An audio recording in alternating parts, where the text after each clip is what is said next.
3rd, CIP City Council Subcommittee meeting. I am Councillor Beth Moreau. I'm joined by Councillor John Tabor and Councillor Rich Blaylock, along with city staff. And I will turn it over to City Manager Kennard to take us through the CIP process for everyone. Thank you very much, Councillor, and thank you all to the councillors who've been voluntold to come this evening. For those of you I haven't met before, and for those on Zoom, I'm Karen Kennard, City Manager. I'm lucky to be joined by my awesome staff. To my immediate left is Planning Director Beverly Mays-Zent. To her left is DPW Director Peter Rice, and to his left is Transportation and Parking Engineer Eric Eby. We also have some fabulous people who did not fit in the front row. We have Jen Wentworth and Abby Mills. Jen's with DPW, Abby Mills is with Finance, and Andrew Pergel is our Deputy Director of Finance. So this is the crew that has stood up the process to this point. These are the people that know the document and the process as well as anybody on the staff.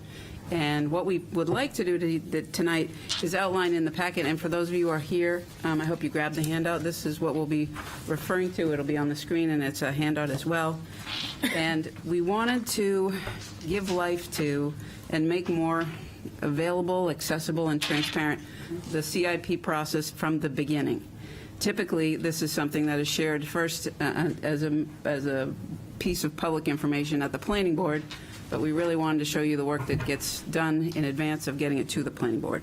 So we'll review for folks what the CIP is, and the CIP is the acronym for a Capital Improvement Plan. We will talk about the citizen requests that have been submitted, and it was a record-breaking 104 this year, which is what prompted us to hold this kind of a public dialogue and have it this kind of setting to discuss them in. And then we'll talk about the process beyond today. So without further ado, I'm going to try and share my screen.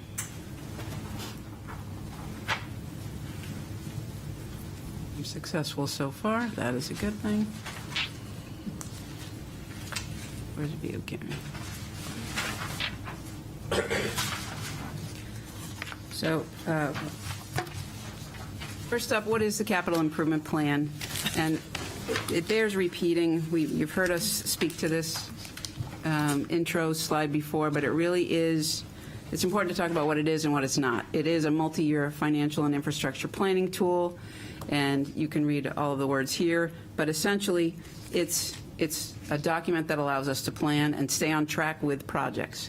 And it does not mean that anything is approved as a part of this document. This document, once approved, gets folded into the budget every year. But really, this is the tool that keeps all of our departments on track as it relates to anything that is something that is of capital nature, to keep the city safe and to keep the city on track and on top of projects that keep us whole and solvent as a city. Really, it's as big a deal as that. So why do we have the plan? Well, I believe it's a requirement that every community should have a plan, but it really is one of the things that sets Portsmouth apart. We use it as a 6-year tool to do such thing as identify needed capital improvements that we know about and understand needs that may come to our attention by citizens or businesses. It helps guide the allocation of the fiscal resources. It helps plan for future expenditures so that there aren't spikes in what we know and what things will cost in a given year. It will ensure that needed facilities that the city owns and maintains are provided within our financial capacity to do so. It's really our way of being responsive and responsible. And it helps us to maintain an accessible and inclusive planning and fiscal process for residents. You get to see how we develop the plan over the long term. So what would qualify as a CIP project? And you see the litany of items here, and I'm sorry this is hard to read because I don't know how to hide this. Let me try. That didn't go away. So it includes such thing as construction and expansion of public facilities, streets, utilities, or infrastructure. It would involve anything. The magic number really tends to be $50,000, whether you're rehabilitating a public facility or public infrastructure, whether you're spending money on an item, a vehicle or non-vehicular with a depreciable life and a life expectancy beyond 5 years, sorry for the typo in the fourth check. It can support design work or planning study related to capital projects or ones that implement items within the master plan, and it also supports the acquisition of land. And I don't know why we can't advance. You know why we can't? Escape and then.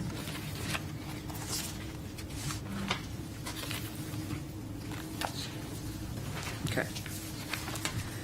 So keeping in mind that the city has overarching financial goals, it's important to put those goals in the context of how to fund CIP projects responsibly. And as we go, and as you'll see when you review the CIP and the element sheets, there are various funding sources to a project, but these are the two we're going to focus on right now, which are general fund or capital outlay, otherwise known as pay-as-you-go funding. It is cash on hand available through each budget cycle, and we have a longstanding city policy of not allocating more than 2% of the prior year's budget toward general fund for capital projects. As you will recall, last year's budget was $131 million, so that number should not be more than 2% or $2.62 million.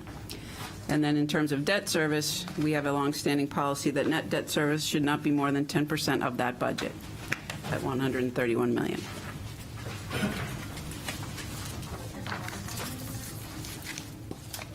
There we go. So in terms of capital outlay, just as I said before, the goal is to spend no more than 2% of the prior year budget. And again, this helps with that glide path of spending money and understanding what resources are available for projects. You'll see that in the current budget year, the capital outlay percentage is 0.78%. We had a lot of competing interests for our resources in the last budget, and we've been very careful to stay well below that 2%. As you can see from the chart, the last time we were approaching 2% was back in FY19, and since the time of the FY20 budget, and in the COVID pandemic years, we have not been much above, if at all, the 1.5%. Next up would be the explanation about debt service, and to honor the goal to stay below 10% of the budget. We have continued to do that. This bar chart shows that we've been hovering between 7 and 8% since I've been here. The FY22 last year's net debt service was right under 8%. This year it is at 7.72%, and the projections are, as you see here, the general government is in blue and the school is in yellow to combine for that total debt service consideration. So why are we doing this meeting tonight? What prompted this? Well, as I mentioned at the outset, when the council was putting the good word out about encouraging people to put in citizen requests, we couldn't have imagined that we would get about double what we normally get. So we got 104 requests, 83 of which were distinct and unique. Lots of people put in shared requests.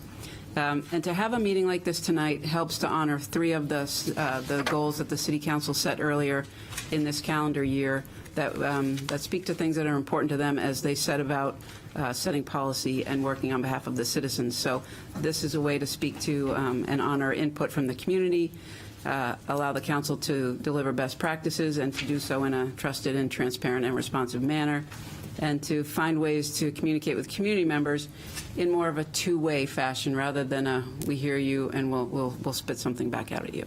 So bear with us as we walk through this maiden voyage of a citizen request process. And with that, I'm going to turn things over to my colleague Beverly, who is going to walk you through the current process, where things stand. So, good evening, councilors and CIP subcommittee. I start by just taking a look at the timeline. The CIP process for fiscal year 24 through 29 began in September with kickoff meetings with both City Council and Planning Board. September 30th, we set a deadline for residents and citizen project submissions, and October 7th was the staff deadline. And here we are at November 3rd, which is where we're going to take a look at our citizen projects for the first time as a group. In accordance with the city charter, the manager must prepare and submit a 6-year capital improvement program at least 3 months prior to the submission of the budget, and we are well on our way to meet that deadline here in this November 3rd meeting. On December 5th, the Planning Board Advisory Committee will take a look at the draft CIP, which will include some of the feedback we hear tonight. On December 15th, this Planning Board will vote to recommend adoption of CIP to City Council. And somewhere in the winter or spring, the council will hold a public hearing and adopt the document, which will be used to inform the final funding list that will be part of the budget as part of the budget process next spring. So what is the goal of today's meeting? The main goal is to review the citizen requests for projects that are in front of you. We had, as the city manager mentioned, we had an unprecedented response from the community as part of the new process implemented this year. We wanted to dedicate some time to not only review the citizen submittals, but also to help the community better understand the process as a whole and the timelines. We will provide some staff analysis in the initial sort of sorting as we went through the citizen requests. We'll be available also to answer questions about specific projects that are CIP eligible. And then we will look to you to help inform some of the recommendations that will be going forward to the Planning Board. This year's CIP process, as was mentioned, resulted in a broader participation than we have seen in any previous year. As mentioned earlier, we received 144 citizen requests, nearly double any previous year's submittals. Staff reviewed the requests and combined duplicative requests to come up with 83 unique citizen requests. And from this pile of 83 citizen requests, unique citizen requests, they were sorted into 2 categories: those that were CIP eligible, based on some of the criteria mentioned earlier about what is a CIP, and those that were better addressed through another process or reviewed by another board or committee. 46 requests were CIP eligible, and then 37 requests we have basically put into a category. And the next 2 slides, I'll take a look at some of the specific ways that we sorted those requests into those 2 categories. And I'll begin with those that were better served by another process. 37 requests were redirected to other processes or reviewing bodies. 19 were directed to other boards or committees. I would say the majority of those were referred to the Parking, Traffic, and Safety Committee, as they were smaller projects with a more limited impact and did not necessarily meet that 50,000 threshold or were more limited in their scope. 7 were not part of the city's jurisdiction. Examples might include state roads.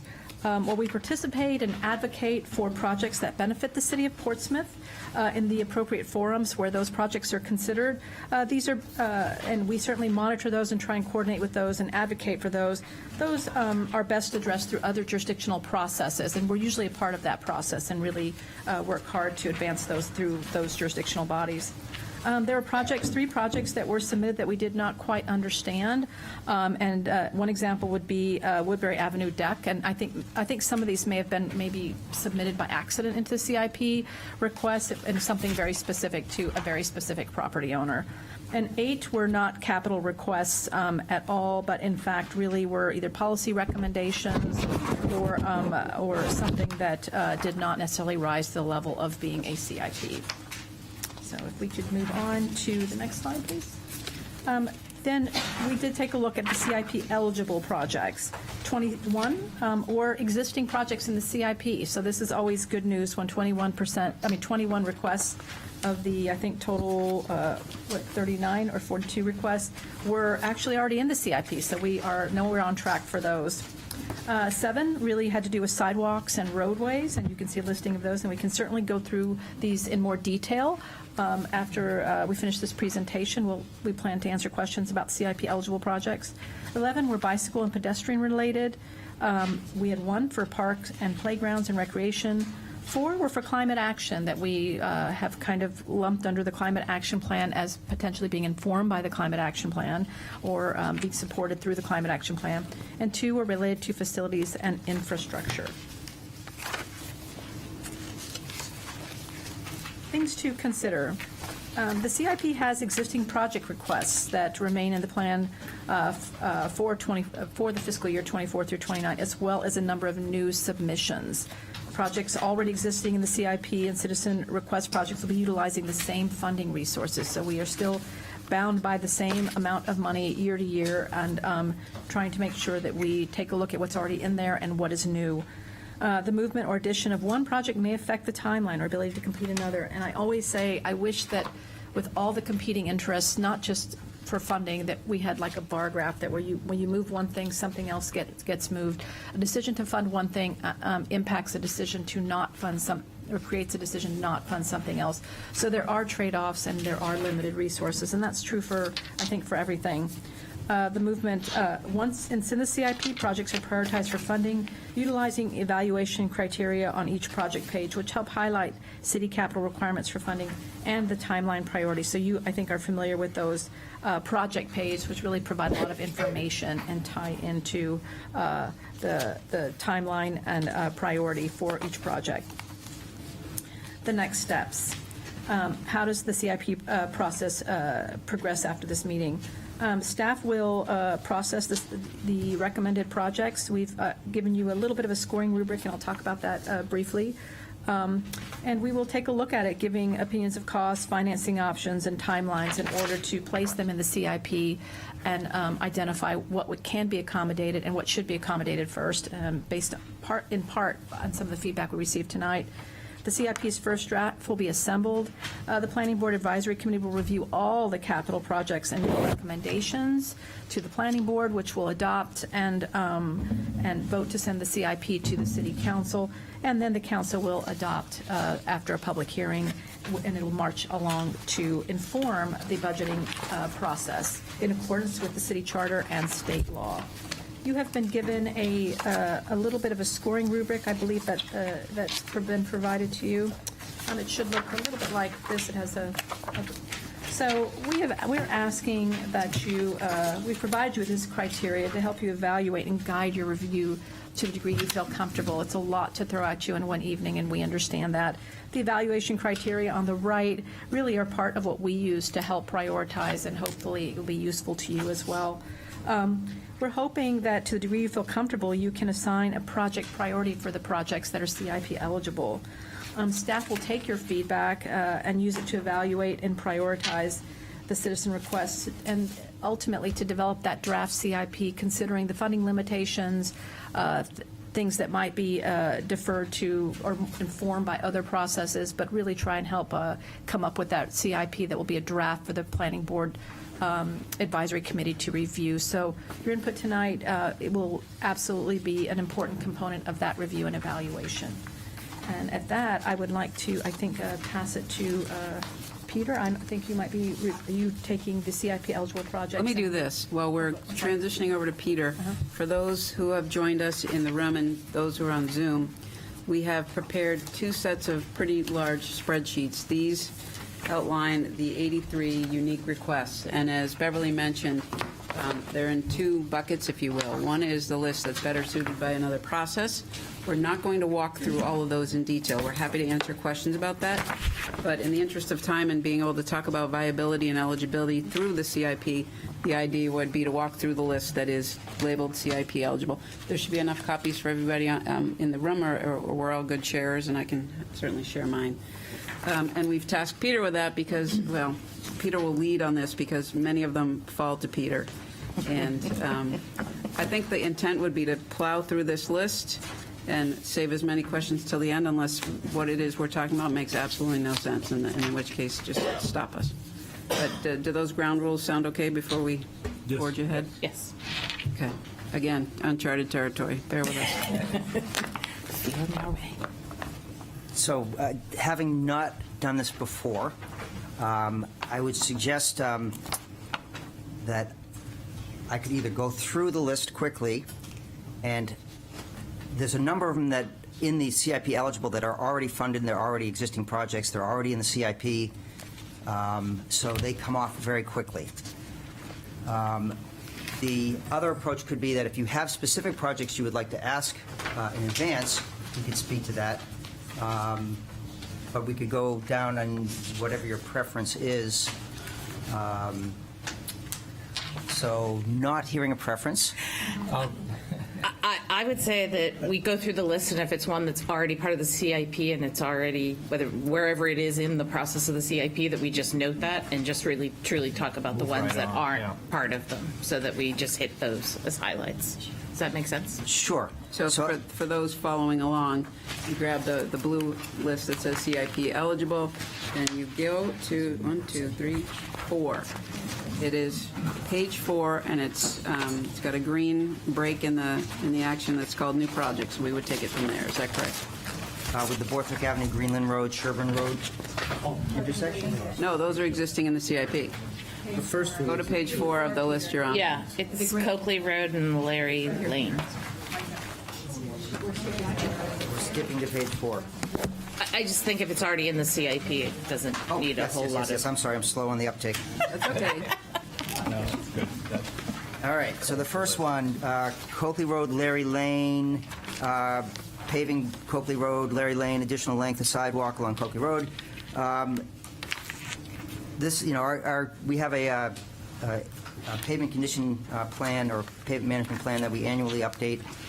So this could easily be put onto that list, as well as the sidewalk for upgrade. There is potential work identified in another CIP project for Coakley Road area that provides a connector from Coakley Road to Borthwick, which what I would envision would potentially take care of some of these things as well. So, at this point, I believe there are there's a mechanism for this already, and we can just put it on the list of, make sure it's identified as a backlog request, and then it gets into the queue for that work. Can I just ask a quick question? Sure. Do we know the timeline on the cutover to Borthwick Ave? Do we have any movement on that? So there was an additional request for, which fell into the category of State Road, and it's something that we believe is a worthy request to talk to the state. In fact, we're looking at requesting CMAQ money, which is Congestion Mitigation Air Quality Improvement Project. The state had previously indicated that they were interested in taking care of the intersection, the traffic signal at Cottage and Route 1. In order to do that, they would need an alternative route from Coakley Road to get people to the north side, so Coakley Road. So we're anticipating that would be tied to that. It is identified, I can't remember which year it is identified, I think it's like 27. But if the state, if the CMAQ grant is successful and the state has indicated that they're interested in pursuing this, I believe, Eric, you had a conversation with them recently? Yes, this weekend. Yep. So it is something that they're interested in. Frankly, this is, in our mind, is a worthy project to pursue. However, it's not necessarily a direct city capital project, but we're pursuing other avenues in supporting the state through this effort. Great, thank you. And Peter, just a quick question. I noticed this was attached to the US 1 bypass Cottage Street and Coakley Road. Is that the one you were referring to that was deemed not CIP eligible? Correct, because it was a state. NHDOT. Yep. Yeah. And it did mention that the city council could request project be moved priority by the NHDOT. Yep. Okay. Yep. And so that's something that we as the planning staff and Department of Public Works are looking at that and have reached out to the DOT. So it's something that we think this is worthy pursuing. However, it's not in the CIP format at this time. So Peter, are we looking at 3 years out, 6 years out? It depends. CMAQ projects can come through relatively quickly, and sometimes it takes a long time to secure the money. So it's an external funding source that we don't have a lot of control over. So I would say, it's probably it could be 3, it could be the other. But I like to think of trying to be agile and responsive. If there's an opportunity to take advantage of funding sources, we would come back to council if there was additional monies necessary and make you aware of that opportunity. You always do. Thanks. Thank you. The next item is Edmund Avenue. We currently have an Edmund Avenue project, which is really driven by utilities. There was a significant outpouring of requests for addition of a sidewalk along that area. That would, in my mind, we were planning on doing that in the near term, so that would fall into an A, the 0 to 3 year. And if this subcommittee is interested, we would include that and adjust the monies that are currently requested as part of that existing element sheet to reflect the additional cost. So I'm hearing an A. Yeah. Well, any of us who've walked that, it's, Yeah. It's a connection. there are through the- cars parked along the side, Yep, and there's, and there are kids walking to school. yep. So it'd be safer. I think that's a safety issue. Lafayette Road, southbound, from Ocean Road to the entrance to McKinnon's. This is really part of an existing project that's being reviewed right now by the Route 1 corridor study, Eric. So that, that falls into an AB already. So I would just say that's already an existing project and make sure we just include that and make it clear to the DOT as part of their project. And that Lafayette side path envisions bike and pedestrian, right? That's my understanding. The next one is Ocean Road, sidewalk installation. This is a state road. There have been additional requests from other folks through different public meetings and things like that, and it's definitely a worthy effort. However, it's not a 0 to 3 year type of thing. There's going to be, I think, some time. So I would, look to the B or C. There needs to be work with the DOT, right-of-way work and things like that. So studies and things like that need to be accomplished prior to being able to assign that to a capital number. The corner of Topaz and Onyx, I would roll that into the Edmonds Ave project because it's really that same neighborhood, and if we're going to be doing all that work. So I would put that in the A category, or I'd recommend that. The Pebbly Hill Road project, this one falls into an existing project. We recently got an update from the DOT, which is they finally approved the, the preliminary design? No. They've given us comments on the design. They've given us comments on the design. It's been an arduous, long process, but there is forward movement. So this is an existing project, and at this time, unless the project comes back costing more, there's no additional funds needed. It was fully funded, and that's why it's currently not shown on the CIP list, because it was already funded and it's underway. TJ Gamester sidewalk replacement.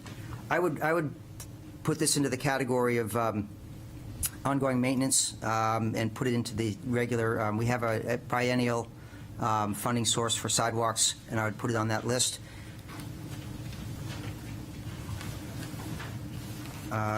Banfield Road, Park and Ride for the new rail trail. This is probably a B. The rail trail is, the section of rail trail is going to be under construction next year. And there is alternative funding effort for parking for access to this rail trail being done by Rockingham Planning, is it, Eric? Yeah. The trailheads? Yeah, the trailheads. Yeah. That will be a city, they're doing the planning, but it'll be up to the city to fund them. So we have an existing funding source for the rail trail. The current rail trail is being covered.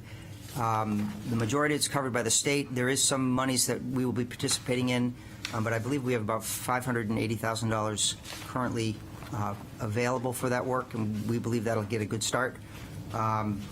So once we get it done, this could be a B2C project, so we get the trail going. There will be a number of access points already. But I think this is a worthy request. However, let's get the rail trail built and start seeing where it's best served in terms of need to access.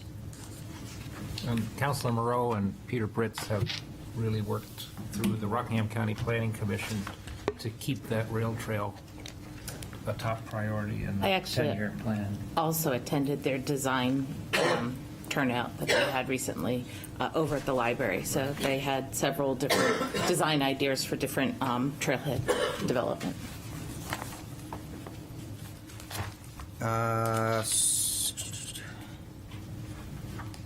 Increased bike ped infrastructure. This one falls into the category of, we have an ongoing bicycle pedestrian element in the CIP. The master plan that it's based on is coming on 10 years old, and there have been demographic changes, there have been design best practice changes, and we've gotten additional experience. And so what staff is recommending at this point is to, and a number of these requests fall into this, is that we revisit the master plan to see how best to address the desires to improve bicycle connectivity, pedestrian safety, and so this one in particular falls into that. So I would call that, it's an ongoing, so it exists already. Same with the pedestrian infrastructure expansion downtown.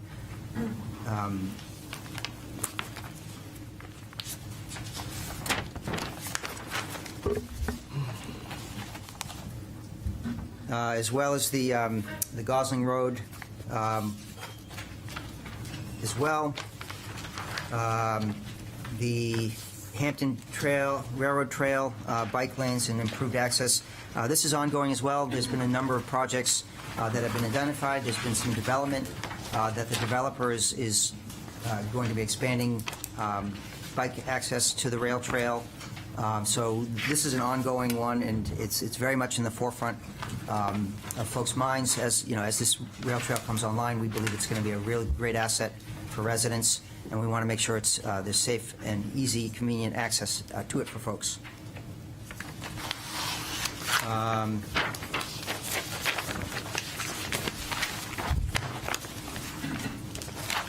The Lafayette Road from Wilson to Andrew Jarvis. This is an existing ongoing project. There is some a little bit of discrepancy relative to the scope of the project. Eric, do you recall on this one? Yeah, the state project stops at Wilson Road. Right. And this would be coming from Wilson Road To Andrew Jarvis. This, I think, falls into that master plan discussion. Yes, from an aspirational standpoint, we would love to be able to make a nice separate bike path along that section. But if you've ever walked that area, or you ever driven, there's an estuary right there with a hard retaining wall, and anything cantilevered over that or built onto that would be extremely expensive. So I think, we need to look to see if there's alternative ways to provide similar approaches. And I believe there's another request below that talks about access from Elwyn Road through Tucker's Cove area to provide access to Sagamore, and that may be able to provide some of the similar connectivity at a less expensive cost. I think that I wouldn't discount the continued effort to figure out how to make that section of Lafayette Road more accessible for folks, but I don't see that as a near term. So I would say that's a longer-term effort, and we really need to coordinate. If there's an opportunity at some point in the future to make it happen, but in the near term, I think we need to strive for alternative means of access and connectivity. Morona Road and Lafayette Road, walking and bicycle access. I need to refresh my memory on creating walking and biking access to the urban forestry from Lafayette Road would allow people to gain access. This I believe will be addressed as part of that Elwyn Road side path project that is currently underway. It was funded, and it was previously shown on the CIP, but because it was funded and because it's underway, it's not on the CIP anymore. If we find additional funds are needed to execute this, we will either come back and put more into the CIP, or we will ask council for a supplemental appropriation. Ocean Road.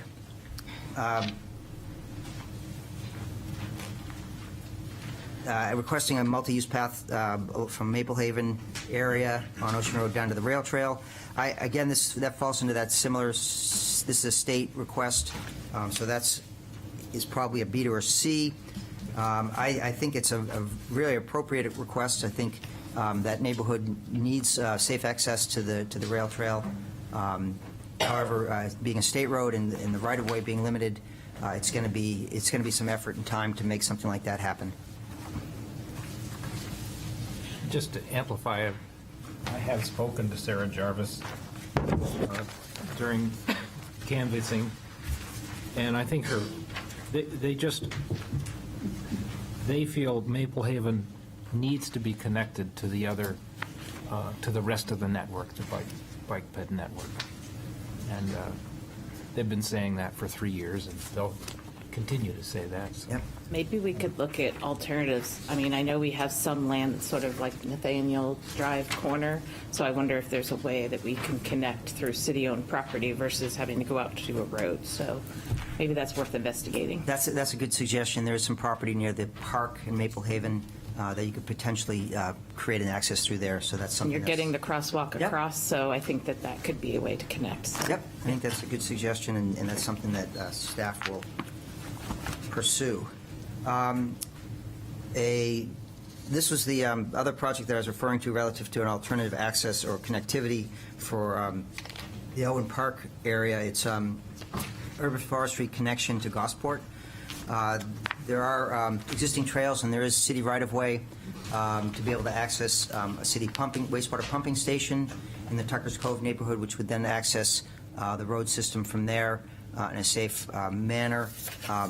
We currently we extended the Elwyn Road side path to get us to the section of trail in the Urban Forestry Center, so that was a significant effort that's moving that ability forward. And I think it's something that is worth pursuing. I would look at it as an out year, though. We need to get the side path completed first, and that's going to be a number of years. So I would look at that in the B to C, the longer out.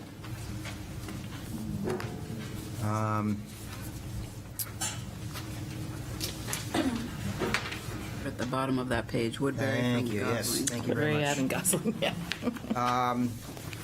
The Woodbury Ave, Gosling Road to Market Street. This is a side path request. It was identified in the bicycle pedestrian master plan. It is something that, is this one we're asking for CMAQ funding for? Or is this It was a possibility. I mean, possibility? But we were first asking for the Market Street from Kearsarge to Woodbury. Basket, So this is something that we would look probably as an out-year project. We're looking first to get the section from Kearsarge, which we already have a multi-use path to bring it all the way to the Market Basket where Woodbury comes in. Yep.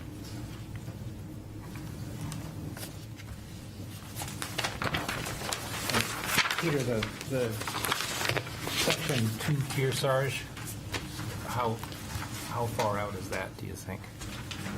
From Kearsarge to Market? No, from downtown to, It's already completed. along the park. Yep.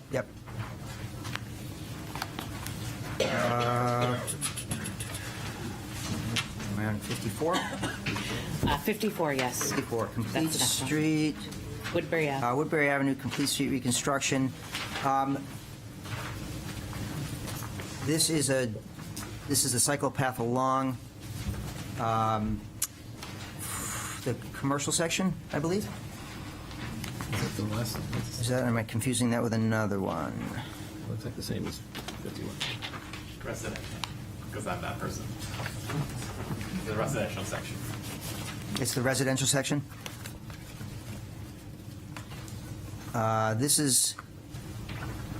This one we're looking at, we're currently doing some improvements. Is this the residential section, Eric? Yes. Okay, so we're looking at gateway treatments along this section to improve, do some traffic calming. It does not necessarily address bicycle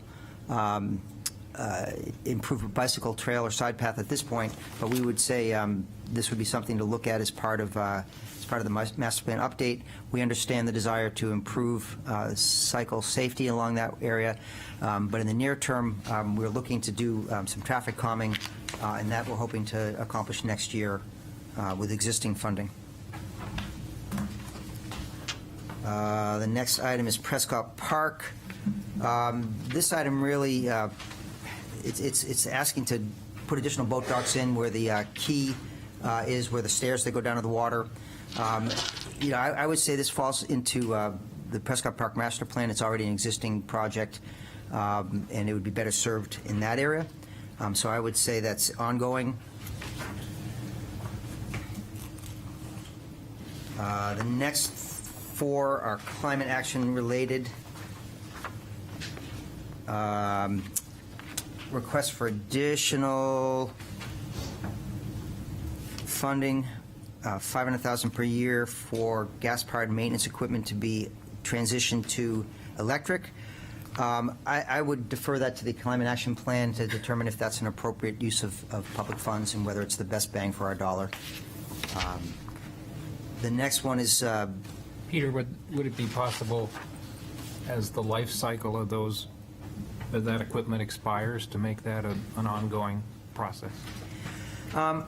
It could. It's a matter of really looking at the cost effectiveness. The last time we looked at this, the vehicles that were used the most weren't the ones that you could transition to. The ones that would be most cost effective, they in terms of the transition, were the either didn't exist. They were the heavy equipment, and there's more heavy equipment coming on as electrical vehicles. But I would not want to be an early adopter, just because when you're in the middle of a snowstorm or if you're in an emergency dig, you don't want that equipment to fail. So in the near term, I would say we look for opportunistic wise. If we can do some of the fleet, we can transition over to that. But I would defer to the CIP at this point in terms of the rolling stock.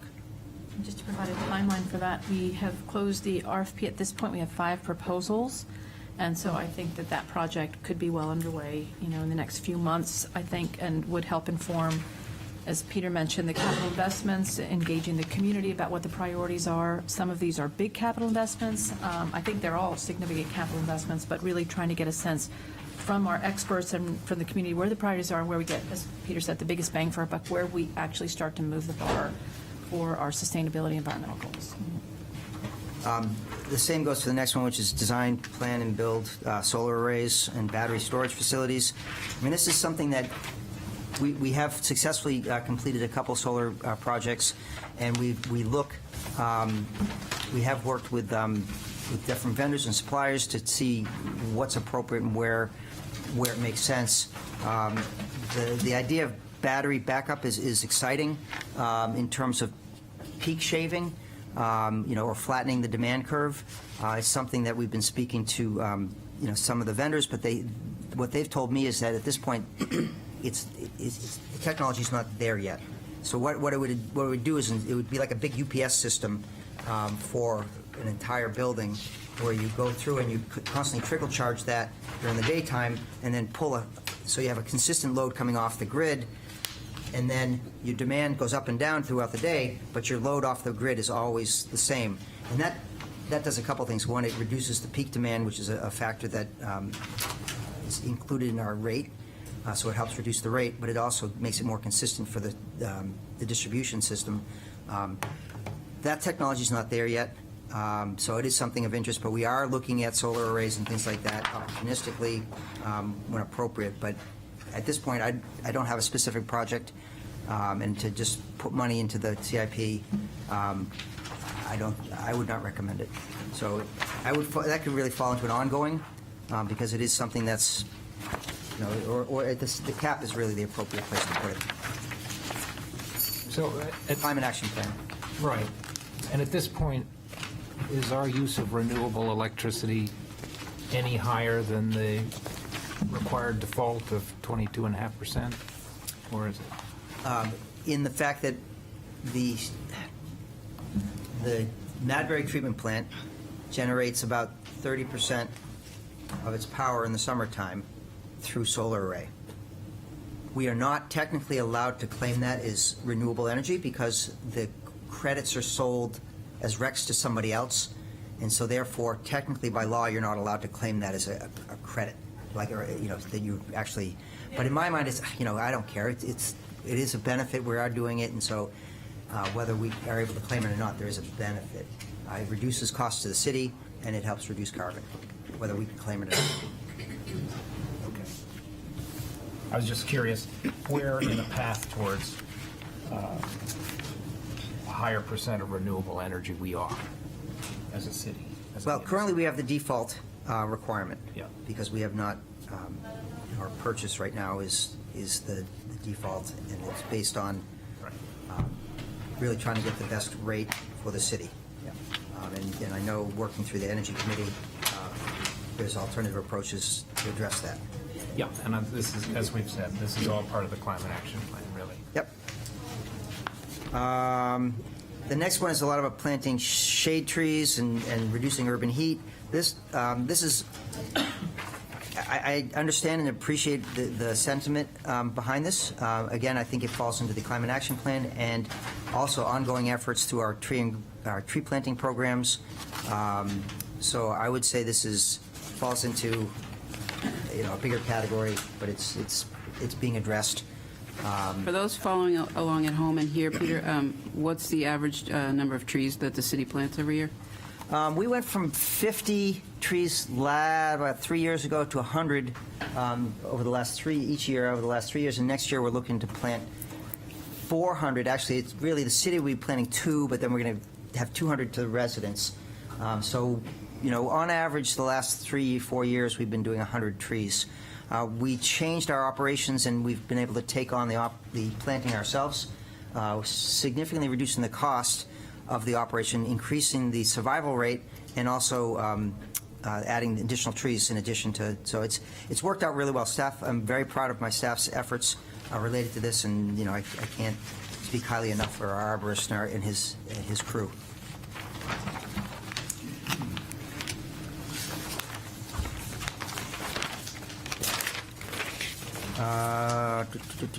The Maplewood Avenue area bridge tide gate. This falls into the climate action plan. The request was to, when the Maplewood Avenue culvert gets replaced, that it becomes, we create a resiliency seawall type of thing where we raise it and have a tide gate on it. The near-term work that's currently under design for this project is to rehabilitate the existing culvert. There are water and sewer lines that run under this, and the costs associated with the complete rehabilitation are in the tens of millions for this project. We're hoping to get state bridge monies for this. It's been put in, and it's in the queue. It's also been identified in the requested in the 10-year plan, but it was too big to qualify for that project, so it's not on that list. However, we still are talking to the state to get it into the bridge program. But in the near term, the culvert bridge system needs to be maintained to at least get us some life for 10 or so years. So what we're going to be doing is addressing the structural integrity of the culvert, addressing the sidewalks, and improving that area along that area. So that was the Maplewood Ave Bridge. The next item is a facilities project. The South Meeting House is really part of an existing CIP. We have monies, and I would identify that as ongoing. It's a city facility. It's something we've been working with the tenant to maintain that facility. We agree that it's a facility that's in need of work, and you know, we are gearing up to do additional stuff associated with that building.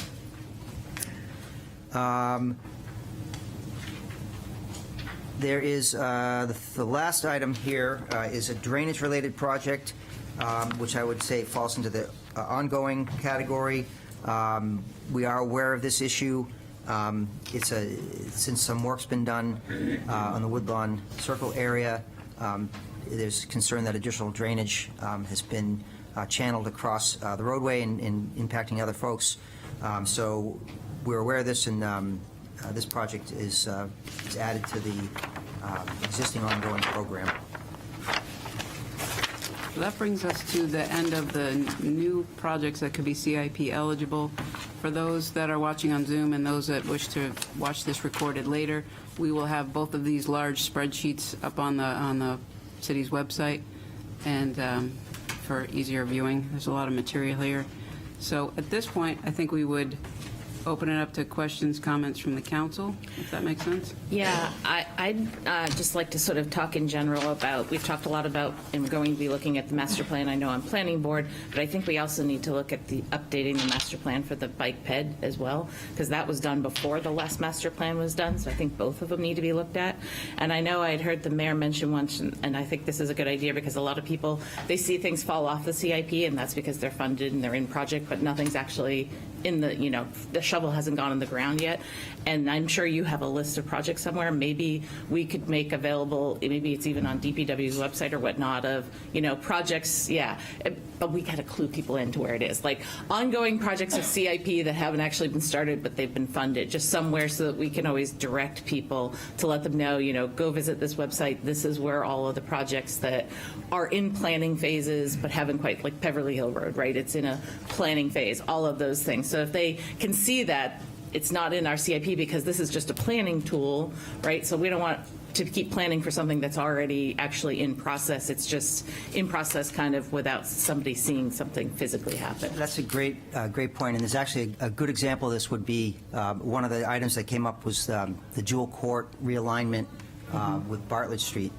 As you know, we just recently completed the Phase 1 of the Islington corridor upgrade. As part of that design effort, it was determined that because we weren't able to purchase the property on the corner to do that realignment, that CIP item was no longer really relevant. Right. That doesn't mean we don't acknowledge there's a challenge in that area. This doesn't mean we're not still thinking relative to the railroad bridge, railroad trestle. Working with actually, we're working with a consultant right now to see if we can get a Chrissy grant to redo that culvert, redo that railroad bridge. So that's something that we're aware of.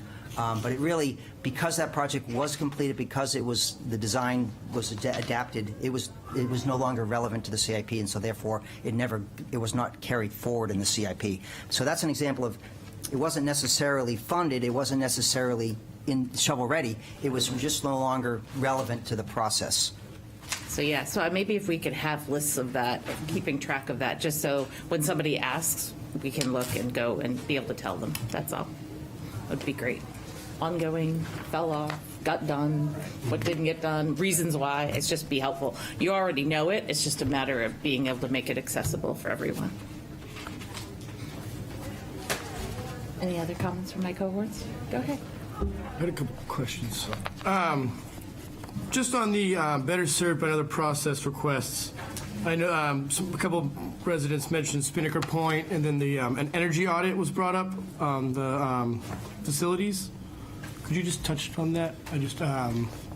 There was mentioned that like the heating, cooling. Yeah, we had James Peterson, Peterson Engineering, do an energy audit, facilities evaluation a number of years ago. They identified a number of projects that needed to be done. It was significant investment, in the millions of dollars. Because the city does not own that property, it really was deemed that we needed to do what was appropriate to maintain the facility, and not necessarily pursue some of these more, if we own the building ourselves, long-term investments. So because the roof was in desperate need of work, that got completely replaced. There were improvements relative to insulation on that roof system. There was improvements to the locker rooms. There are other things in the building that have been identified that we're not pursuing right now. I know that one of the requests was to purchase the building, but this is truly not a capital request. It needs to be directed by, it would be a capital request if directed by council, but this is not, it's not the vehicle for that process. Yep. Understood. And just one other question as related to facilities, and this is kind of more a CIP and budget question. Does the school department budget for the maintenance of their facilities in the school budget, or is that part of maintenance? I can't speak to it, but I know they do. Okay. I won't speak for their facilities groups. I work with them on a regular basis, and I know they do have budgets, and they do. Yeah. Because in the past, had we, like at Lister Academy, for example, had we replaced the roof under the Public Works? That was a while ago. Yeah. Okay. That was, I think that was close to 20 years ago. Yep. That was done, maybe 16 years ago. Okay. So that was, yeah, okay. Old business. Thank you. Yep. Go ahead. Woodbury Avenue speed and intersections. This has been an ongoing topic. It is a road that people drive fast on. It's an arterial road. I think my question is it at the level of a safety concern?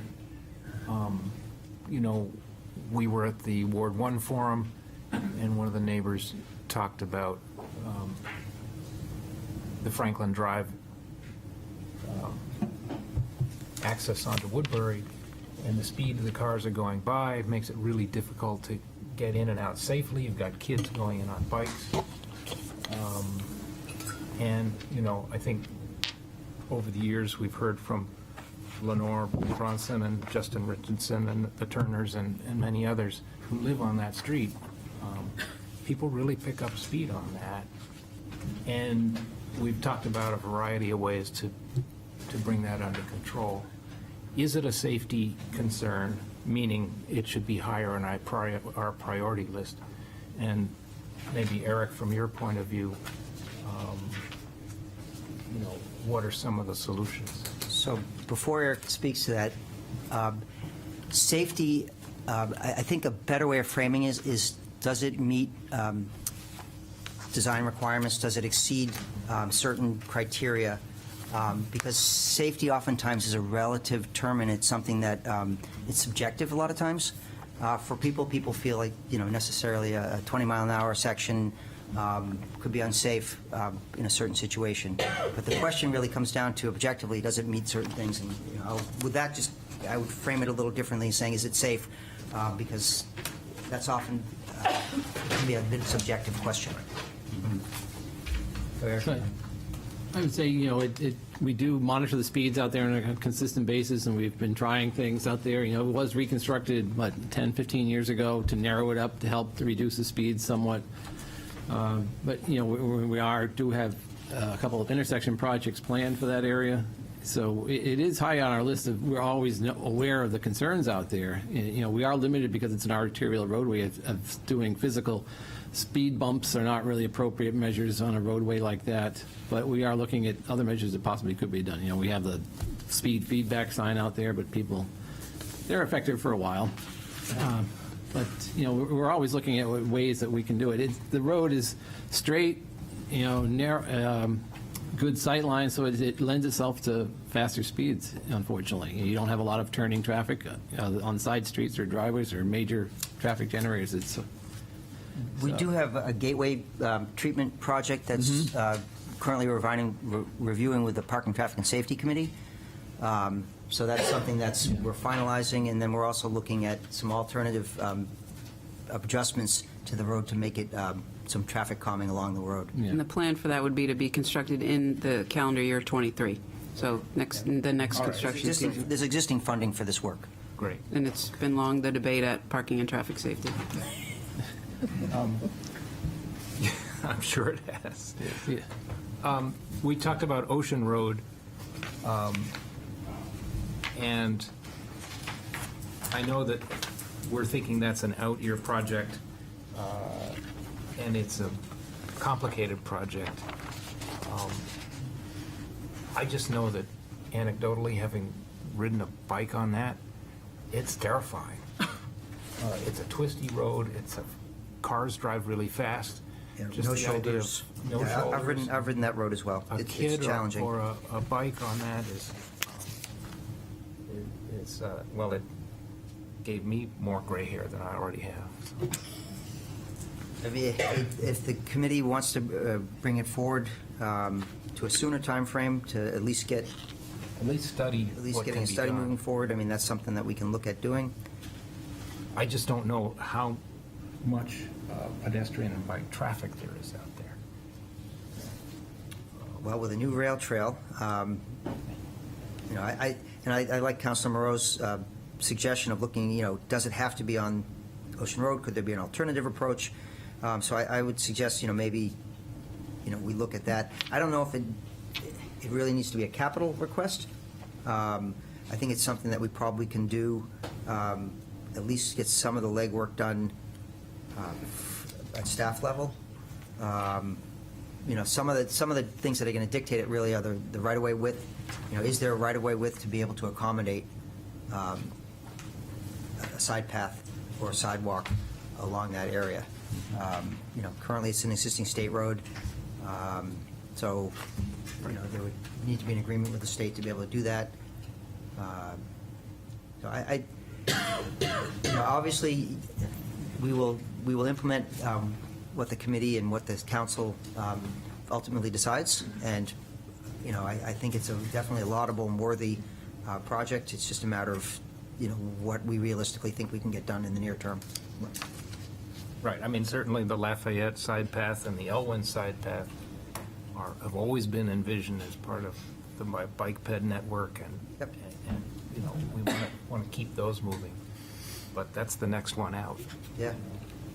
and Beverly Hill, to keep that.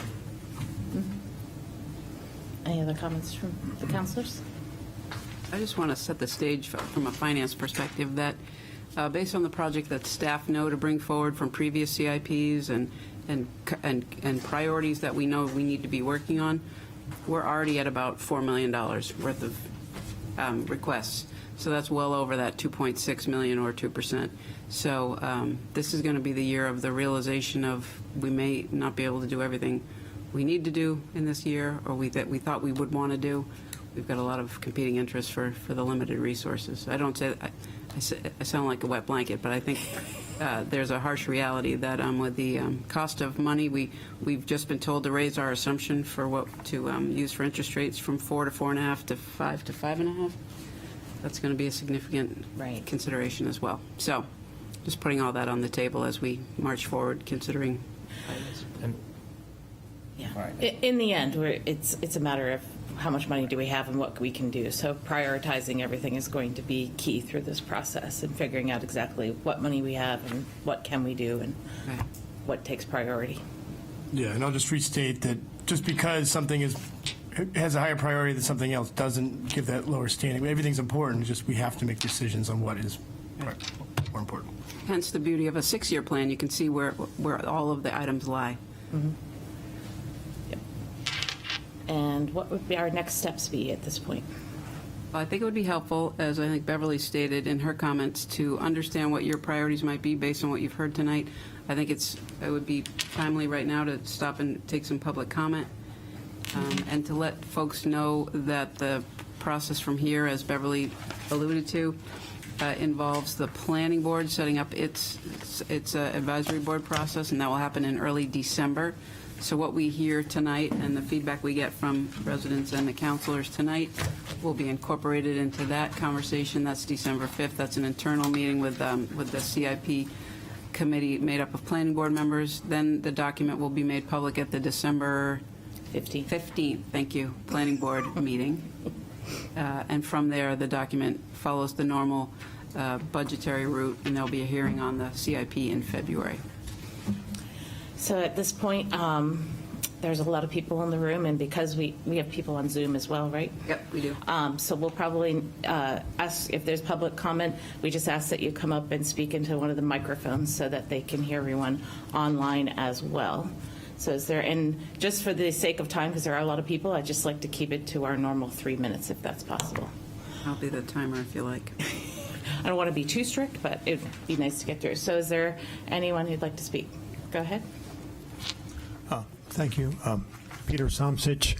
I'm here representing the citizens, the neighborhood committee. Larry Cataldo and I submitted 2 proposals that had to do with Spinnaker Point, and Peter Rice mentioned correctly that we don't own the building, and that is why the energy audit that you would have done if you owned the building would be very different than if you don't own the building. My understanding is that we have a 9-year lease right now, which means we're on the hook for maintenance and repairs that are needed. but not necessarily long-term. If we owned it, we would be investing a lot more. The energy audit that we suggested in the proposal had more to do with making full use of all the rebates from the utilities. We have Unitil and we have Eversource as two utilities. Every time we can demonstrate energy savings in the maintenance costs, we would get a huge rebate, usually 50% of any equipment that we install. And we would do that if we owned it ourselves. Now, this facility is but the premier facility for seniors. And it's very unique in its attribute that it has a swimming pool and it has an indoor track. And one of the issues with the maintenance part is that the indoor track in the wintertime is freezing cold, and in the summertime it's very hot. And it's because there is no proper ventilation, heating, or cooling on the indoor track. And you see people wearing their winter coats when they're indoors walking around safely while it's outside cold and icy. The other thing is it has a swimming pool, which is also a key ingredient for a lot of seniors to have a lot of physical exercise. It's not something that many facilities would now build these days because it's more expensive to maintain. The association that currently owns it, the Spinnaker Point Association, has mentioned many times that if we don't keep it, if we don't want it, they will sell it. They will not maintain it any longer if we don't do it. So that's why the two requests for maintenance and upgrade. And incidentally, I went in there just a little over a month ago, and if you go into the different rooms, the temperature varies dramatically. In the weight room downstairs, it was 62 degrees. People were freezing. Upstairs on the cycling area, it was 69. That's fine. But then the course room where they have exercise courses, it was 64 degrees freezing. Nobody was using the facility.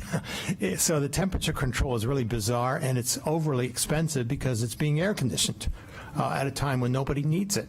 So this problem would be something, if you were the owner of that building, you would want to solve. And right now, after the 9-year lease is up, I don't think the city has any plans to build an equivalence facility after we lose that lease or don't renew the lease. So that's why we think the two proposals we put in are connected, and I understand that they might be better served somewhere else. But unless we make a decision what we want to do with this facility, for all that time, 9 years coming up, we're going to be sticking money into it, and the assets, if we don't buy it, somebody will buy those assets that we paid for. And in the meantime, we're going to be paying a higher maintenance costs every month because we're not doing as good a job with energy efficiency. So I just want to make that comment about that. I appreciate that. Thank you very much. Is there anyone else that'd like to come and speak? Councilors, I'm going to Yep. alternate between in the room and Zoom, if that's okay. Sure. So I'll bring up James Christie. James, go ahead. Hi, James Christie, Jones Avenue. I had a question concerning items that were being designated under the Climate Action Plan. I'm afraid the audio quality of it wasn't that great, so I missed some of the nuance of what Peter was saying there. But it sounded like some of the things may have crossed over into climate or environmental issues were placed into a bucket of Climate Action Plan, and it sounded like that meant they wouldn't be considered until the Climate Action Plan was in place and see if that encompassed those items or not.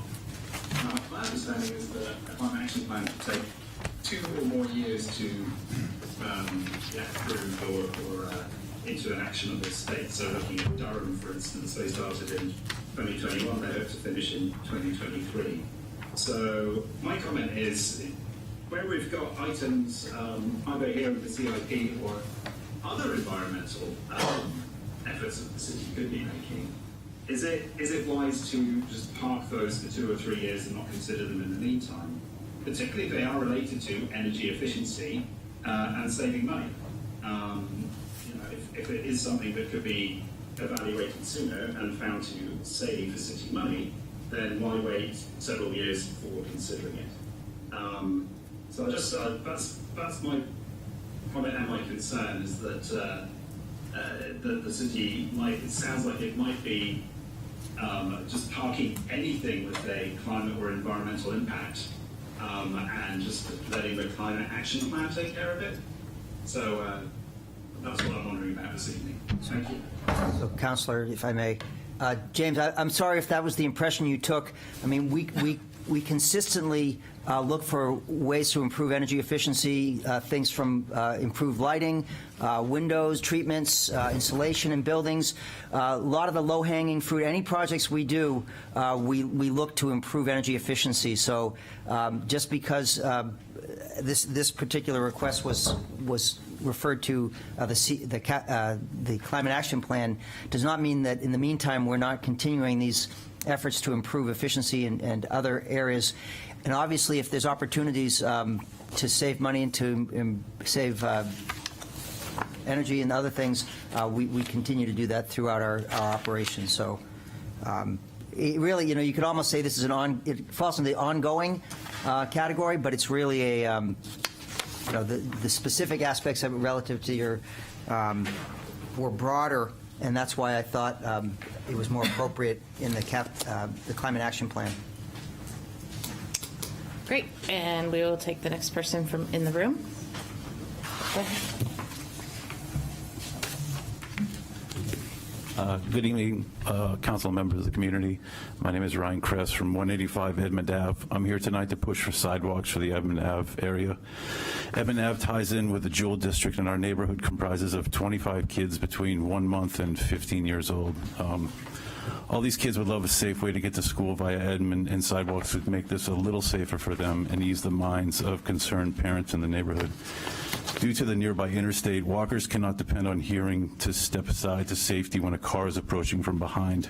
95 runs parallel, and it is just loud and fast. Residents of Edmond and surrounding streets regularly use Edmund Ave for exercise, dog walking, biking, and all the other ways to do the loop, the Edmond to Woodbury to Maplewood, where we watch all the speeders that you guys were talking about as well. I work from home and see many familiar faces, familiar faces who walk that loop. There were discussions 7 years ago when the bridge project started that Edmond was next on the list to get redone. We are also a 30-mile-an-hour street while surrounding streets are 25. That means speeds go up to 40 easily as cars coming off the highway and cutting down Edmond. People cutting downtown use Edmond. We are probably the only cut-through street with no safety measure for foot traffic. This goes way up past 40 when a call for service comes in and the police wind up flying down the street. I went back and forth with the city about slowing Edmond, installing sidewalks or speed bumps a number of years ago, and the response was to remove the speed limit signs. When Maplewood was redone, there was continued stirring of Edmond being next, brought some excitement to the street and neighborhood. There was further excitement for sidewalks as they wrapped a small section of sidewalk down Edmond from Maplewood, but like the Shel Silverstein book, I can show you exactly where the sidewalk ends. Anything to make a safe walking space for the children and residents of this town would be wonderful. Thank you. Thank you. Is there someone else online? There is no one currently online with their Okay. hand up. Go ahead.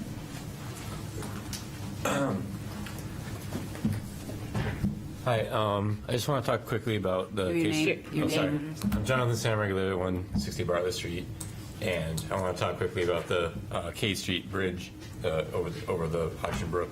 I live around the corner from that. I have a lot of friends who live on that street, and nobody wants it to be repaired. They'd be very happy if it just became a pedestrian bridge, and it's pretty superfluous because bypass is right there.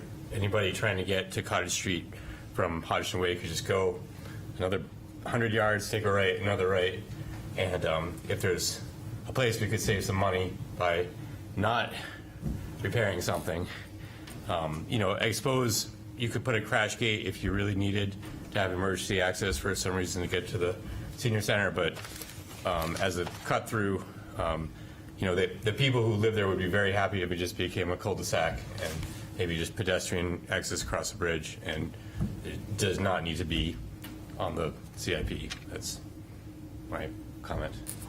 Thank you very much. Anyone else online or no? No. Nope. Anyone else in the room like to come up and speak? Yep. I Hold do the- see hold the a phones. hand. I'm going to ask Kate to go ahead and speak. Hi, thanks so much. Kate Osier Campbell. I am 75 Ruby Road. Just wanted to weigh in on the request for a sidewalk on Edmund. I wanted to thank you all too for making the time for us to submit these requests. But I would echo probably with the comments that Ryan Kress has shared. We just see traffic, particularly as some of the bridge work was done, traffic just being really excessive on Edmund and making it just downright unsafe to walk. Never mind for the adults, but certainly the kids that travel that. I would just also note, tying into the Woodbury Road piece, we've got students that are walking down, high school students that are walking down Edmund to get to the bus stop on Woodbury without a crosswalk. So they're sort of taking their life into their hands a couple different ways here. But, certainly any help you can offer there would be much appreciated, both to the residents here, and certainly also the kids that are traversing that path to school. Thank you. Anyone else in the room would like to speak? Come on up. Sorry, I can't see you past all their heads. Good evening, council and staff. I hope you haven't all been in this room for 11 hours, but good to see you again. So my name's Matt Glenn. I'm at 34 Harrison, and I'm on the board of Seacoast Area Bicycle Riders. So we've been talking with a lot of different riders over the last few years, doing a lot of community rides, getting a lot of input on what parts of town they'd like to be more comfortable riding in. Families, kids, and so on. I've also recently been on the Transport and Climate Action Group that is working right now to look at transportation in Portsmouth and see how we can inform the Climate Action Plan. So looking forward to that report soon and the Climate Action Plan getting going. So I think all the bike ped projects really need to also be considered climate projects, and really our focus should be on where they'll have the most utility for people, getting around in their daily lives, getting to shopping, getting to schools, beyond recreation. Both biking and walking. So I definitely support CIP funds for an update to the bike ped plan.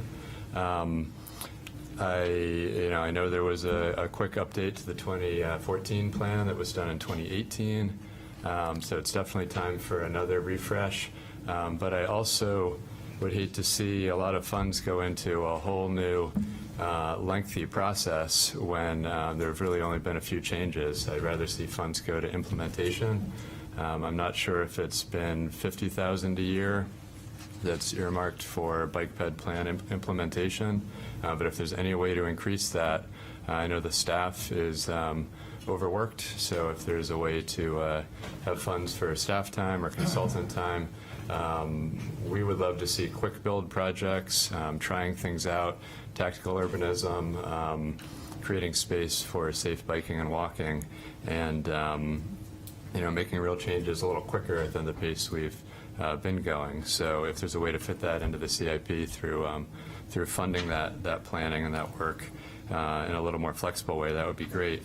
Beyond that, I'd say network connections are the most important. So we've got high-quality bike lanes on Outer Maplewood, on Outer, Middle, and Lafayette, but they're not connected to each other. So I think there's an existing project, am I right, for Maplewood downtown. It's just been on hold. It's been, there's been a website on the city page since 2018 for that, at least. And so projects like that, I think that's where you get the most bang for your buck, is those downtown connections, allowing people to feel safe connecting existing routes. And thank you for considering that along with the Elwyn side path, you would later connect to Tucker's Cove. I think the other person's suggestion was connecting urban forestry at the bottom of Christ Church to Lafayette there, where there's an existing footpath. Maybe little funds there could widen that, could make that work better. And to respond about Lafayette, I think the CIP Lafayette project, what it describes as the scope, doesn't line up with what the state says the scope is. So it had changed from being from Jarvis at the high school, almost the whole length of Lafayette. I'm on the I'm one of the citizen advisory members for the state project, and now it's just Wilson South. So it's going to be a really high quality project with side paths on both sides of the road, most likely. But again, how useful is that if it doesn't connect to downtown? So I really feel that there need to be, it doesn't have to be right away, but, and, 6-7 years out, a plan and conversation happening with the state and their 10-year plan about how to make that connection the full length of Lafayette, to really connect. Thank you. Thank you. Anyone else online? I don't see any online hands. Anyone else in the room? Is that Tracy George? Oh, yeah. We'll put Tracy up right after. Yep. Good evening, Peter Huda, 280 South Street. My question is more about process here. Basically, how can you start to address this year's CIP as you have, and with the results you have, it kind of reinforces what I'm going to say, without knowing where the projects are in the process. So even looking at the projects that are existing in the CIP, a lot of them were put in prior year projects. The reason that I think residents and taxpayers are putting them in, again, is because we have no idea where they are. They come in or out of the CIP process if they're funded, if they're not funded. But as citizens or residents requesting these projects, we have no idea where they are. So I think Councilor Moreau's suggestion was great, that we really need to know on each project as a citizen, what we had in prior years, whether it was funded or not, where it is in the process. What part in construction you look at percentage complete. And Peter, I know you know what this is. It would be fantastic if we got an idea of Beverly Hill, for example. Where are we in the process? Have we put a shovel in the ground? Are you counting getting permits as a process? And if you could actually, discuss this with the residents for each project and have a schedule. The next question I would like to ask is, if you did that, is there going to be another public meeting so that the citizenry can actually assess that and come back maybe with different projects that are on their mind or that they want to prioritize? So I would ask that of this committee. Is there going to be another meeting of the citizenry for their input? Because basically right now, everybody who asked for an existing project was running blind. We have no idea where it was. So that would be my next question. The other thing that would be really helpful here is to know if they were funded, especially the sidewalks and the roadways. There's 3 or 4 sections in here. It's general fund, sewer, and water. So some of us know, but not everybody knows that you have to do these in steps. You have to do the stuff in the ground first, and they come up.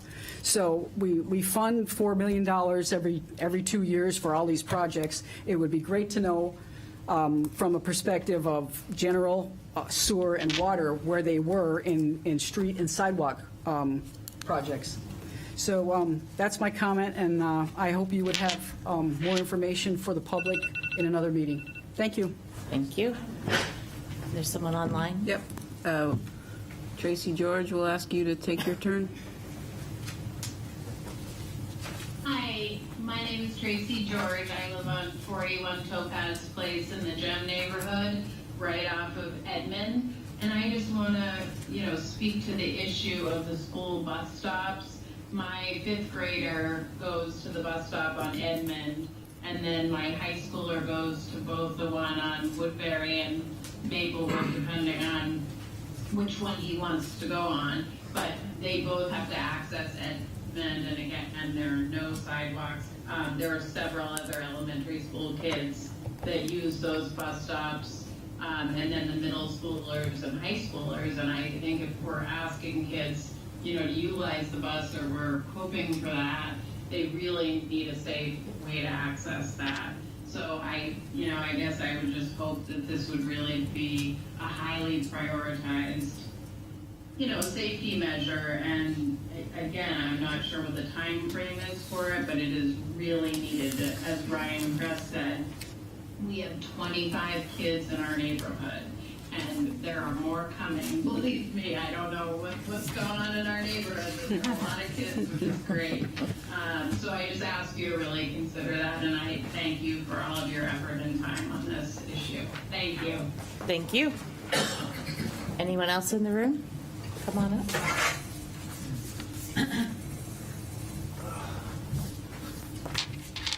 Good evening. My name is Jim Hewitt. I live at 726 Middle Road, and I really have two topics I'd like to talk about tonight. The first is the Kate Bartlett intersection. It's, I can't say anyone would say it's a perfectly designed roadway at this point, and I think you're all aware in 2019, West End Yards, the developer, gave the city $20,000 to study that intersection. So I believe the city has $20,000 in an account somewhere that can be used to study how that can be better aligned. So I encourage you to put that in the CIP. Second project is the sound walls. I don't know if you're aware that DOT will be building a project next year to use the shoulders as travel lanes to get back and forth to Maine. And they worked in two sound walls. One is from, covers Panaway Manor, and the second will be from Woodbury to Maplewood. New Franklin School was also potentially going to get a sound wall, but they're only going to get a privacy wall, which is more or less a cedar stockade fence. So if the city would like a real sound wall at New Franklin, I suggest they talk to DOT soon and see how much money they're going to need.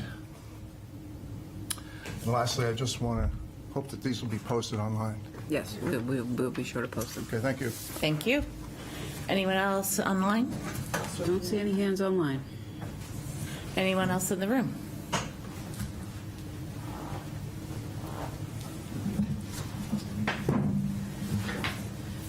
Good evening, Esther Kennedy, 41 Pickering Ave. And I guess I'm a little concerned about process here, too. I'm concerned that when we were told the planning board typically has meetings, and I am glad to hear that they're going to receive everything, all projects that have been submitted by the public. That's what I heard tonight. But I think that it's important, given our process that we've had in place for years, to continue that process. And under the RSAs, when I looked at them, it's pretty clear that process should continue. I was told, though, when I brought this as a concern up to City Council, I know people, when they talked about it afterwards, that this was going to be kind of a little different format. There was going to be discussion, answer, back and forth, and some discussion. I'm sensing I'm still getting 3 minutes here. I'm still telling you what my thoughts are. I heard some thoughts here that were never responded to or didn't have the council back and forth. So I guess I'm really missing what makes this different. And I hope we're not misinforming the public and what makes going to the planning board and expressing your concerns. So I hope everyone here realizes that the planning board is going to have a public hearing and make a decision on what they put forward to the city council, unless the process has changed. But right now, according to the ordinance, that's what needs to happen. So I feel that it was nice to have the information, but this isn't any different than having a planning board give us the information and then responding with our thoughts. Thank you. Thank you. Is there anyone else online? I don't see any. No. Anyone else in the room that would like to come and ask their questions? Hi, I'm Susan Sterry, and I live at 548 Broad Street, and I'm also co-chair of the cemetery committee, newly formed co-chair cemetery committee. We're just turned a year old, still learning all these processes, and then you guys throw in a new one. So I have the same question as Petra. The next time anybody could speak to why we requested what we did and what our thoughts behind it won't be until after the planning board has already decided what would... It'll be at the December 15th meeting. I believe, is a public hearing. So at the planning board, there won't be any open discussion, or is this a sequestered one? There's, if I remember correctly, is presentation and then questions from the planning board and then a public hearing before the planning board makes a decision. So there is a public hearing that you could express? Yep. Yep. All right, well, thank you for that clarification. And I just wanted to comment that it describes it here very nicely that all these things were decided back in 2013 by, we paid for assessment plan. Only 2 of them got done, which went way over budget. And so there are like 12 left. And there only will bring the cemeteries up to a reasonable, safe standard as far as the conditions they're in now. This is not money for extra things like signage, trying to promote the cemeteries and things like that. That would be further down the road. So I just wanted to make that clear that a lot of our headstones and tombstones, our walls, are in really dangerous situation to the public almost, if they collapse and things like that with the visitors that we get. So that was my biggest concern, to make sure that this is for total restoration, as we say, for the safety of not only the cemetery, but for any visitors that come to them. And there are a lot, so thank you. Thank you. Counselor, if I might, I'd like to reiterate what Susan and Esther have brought forth, which is this meeting tonight was by no means meant to circumvent any existing processes or pieces of the process. This was meant to augment the process and to shine a light on what typically are citizen requests to get simply folded into the report. We thought it made sense to walk through and spend some time. So the public hearing for the December planning board meeting still remains. Right, yeah, this is just supplemental. It was trying to be more extra meeting, not in place of any sort of meeting. And Matt was suggesting we have left the room in 11 hours. We did have parking and traffic safety here this morning, and he was here with us.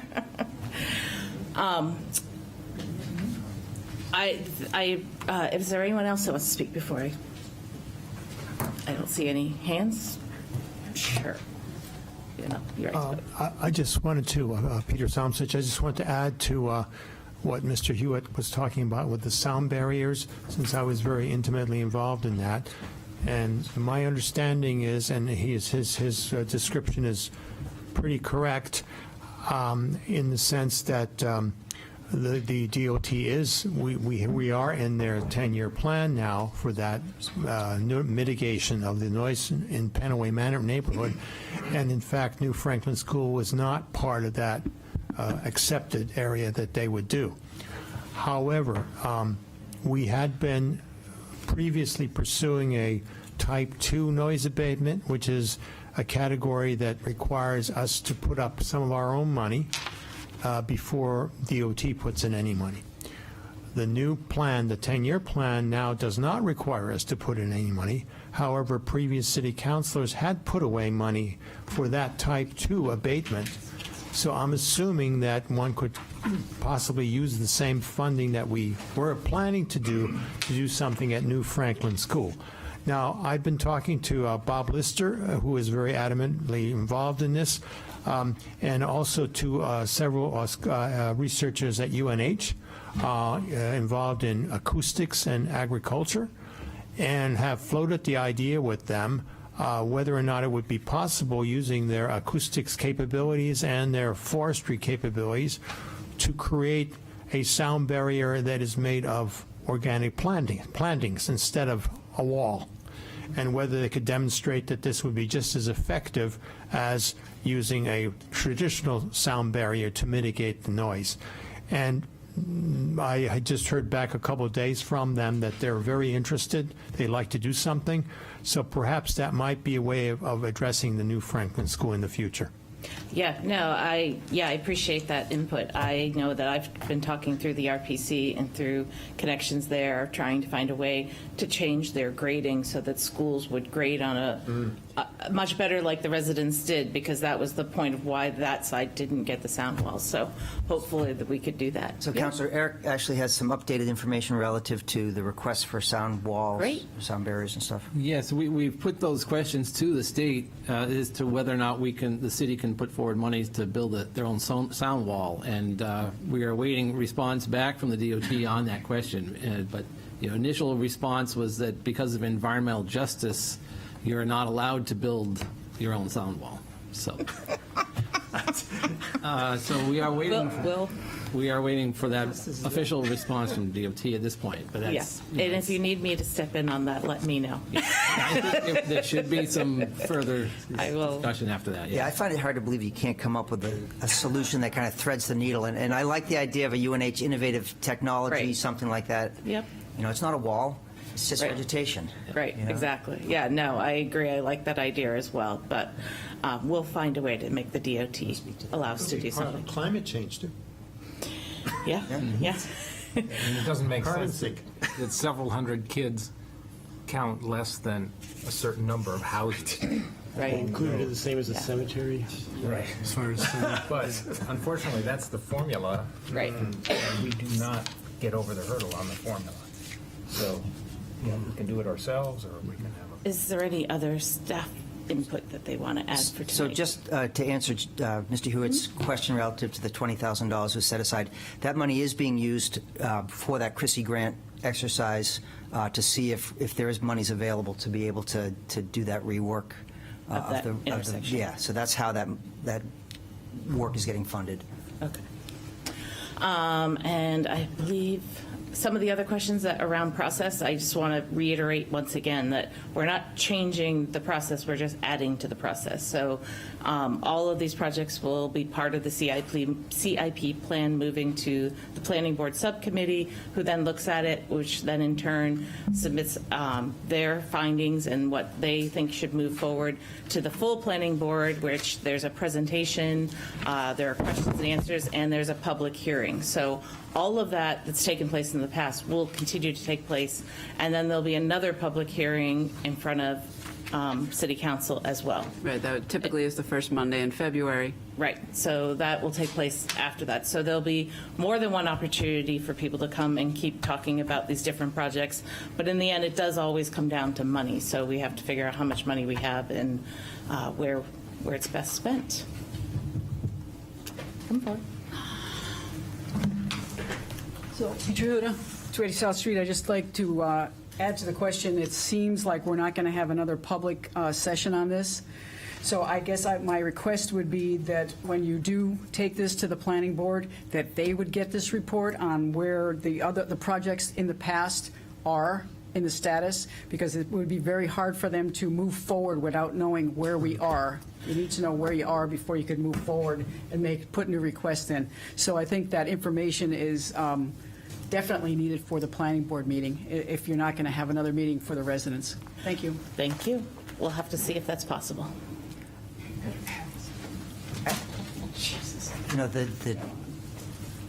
The CIP is developed to include those things. The projects are relayed in a manner that that does update as part of the presentations. We do update folks. The majority of the projects are standalone projects. There are a number of ongoing projects, funding projects, that the status of those projects are listed on the website, city's website. So there's quite a bit of information relative to ongoing projects. We will do our best to address and be clearer relative to projects that were partially funded.